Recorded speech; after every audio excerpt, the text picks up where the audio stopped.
যিখিনিয়ে কাম ভালকৈ নকৰে পুলিচৰ মানুহ বদমাচি কৰে মদ খাই পেলাই বেয়া আচৰণ কৰে এনেকুৱা ধৰণৰ ডেডউডবোৰ পুলিচৰ পৰা বিদায় দিবলৈ আমি কথা পাতিছোঁ যিখিনি সিদ্ধান্ত আছিলে সেই সিদ্ধান্তবোৰ কিমান দূৰ বাস্তৱায়ন হৈছে সেইখিনিৰ ওপৰত এটা এছেছমেণ্ট হ'ল মানে it's an all round 360 degree assessment বুলি যাক কোৱা হয় অৰ্থাৎ প্ৰতিটো বস্তু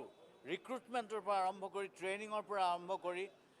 মেন পাৱাৰ ষ্ট্ৰেংথৰ পৰা আৰম্ভ কৰি পুলিচৰ ব্যৱহাৰৰ পৰা পুলিচৰ আচৰণ ছাৰ্ভিচ ডেলিভাৰী ৰাইজৰ সুবিধাৰ কাৰণে ৰাইজৰ সেৱাৰ্থে কিদৰে ছাৰ্ভিচ ডেলিভাৰী কৰিব লাগে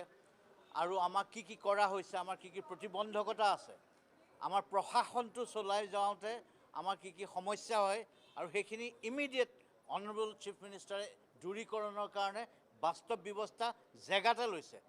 এতিয়া আমাৰ ঘৰ বনিছে এতিয়া 1000টা পুলিচৰ আৱাসগৃহৰ কাৰণে আমাৰ SDPO কোৱাৰ্টাৰ্ছ আমাৰ 20টা পুলিচ ৰিজাৰ্ভ নতুনকৈ বনিব এতিয়া বঢ়িয়াকৈ বনিবলৈ ইতিমধ্যে পইচা আবণ্টন কৰি দিছে ছাৰে 5টাকৈ বেটেলিয়ন হেডকোৱাৰ্টাৰ্ছ ইতিমধ্যে পইচা আবণ্টন ইতিমধ্যে হৈ গৈছে নতুনকৈ কি অসম পুলিচে কি ধৰণে কি দিশত আগবাঢ়িব এতিয়া অন্যান্য পুলিচৰ লগত ফেৰ মাৰিব পৰাকৈ চাইবাৰ চিটুৱেশ্যনটোত কি ধৰণে আগবাঢ়িব কি ধৰণে ইনভেষ্টমেণ্ট আনয়নৰ ক্ষেত্ৰত অসম পুলিচে এটা ভূমিকা পালন কৰিব কি ধৰণে মানুহৰ অসুবিধাসমূহ আসোঁৱাহসমূহ ডিফিকাল্টিসমূহ দূৰ কৰিবৰ কাৰণে মানুহৰ জীৱনটো উজু কৰি দিবৰ কাৰণে কি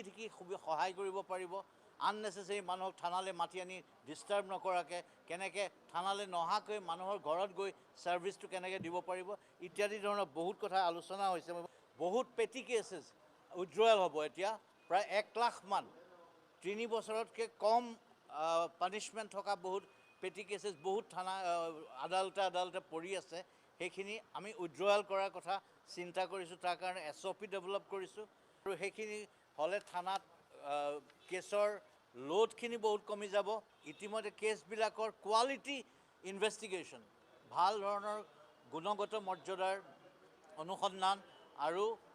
ভিক্টিমৰ যাতে সুবিধা হয় সেইখিনি কেনেকৈ সমাপ্ত কৰিব পৰা যাব ইত্যাদি ধৰণৰ বহুতো কথা পতা হৈছে কনক্লেভৰ দ্বাৰা আমি সকলোখিনি বেছকেনে উপকৃত হৈছোঁ আমি এটা নতুন ধৰণেৰে অসমখনৰ ভৱিষ্যতটো নিৰ্মাণ কৰিবৰ কাৰণে অসম পুলিচে অহোপুৰুষাৰ্থ কৰিবৰ কাৰণে নতুন খোজ দিবলৈ সাজু হৈছে মুখ্যমন্ত্ৰী ডাঙৰীয়াক ধন্যবাদ জ্ঞাপন কৰিছোঁ তেখেতে যে ইমান গভীৰকৈ চিন্তা কৰি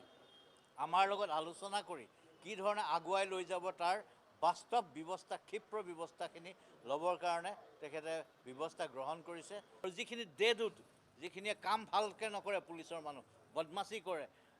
মদ খাই পেলাই বেয়া আচৰণ কৰে এনেকুৱা ধৰণৰ ডেডউডবোৰ পুলিচৰ পৰা বিদায় দিবলৈ আমি কথা পাতিছোঁ